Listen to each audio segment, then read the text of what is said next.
zigutenean hipotekatu genuen gure zoria.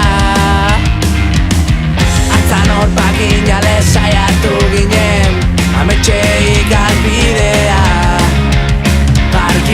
argiztatzen targirik etzen. Isiltasun oiu bat dena galdo dugu nontzat, apurrekin bete ditugu bihotzeko sakelak sentimendu erdikan.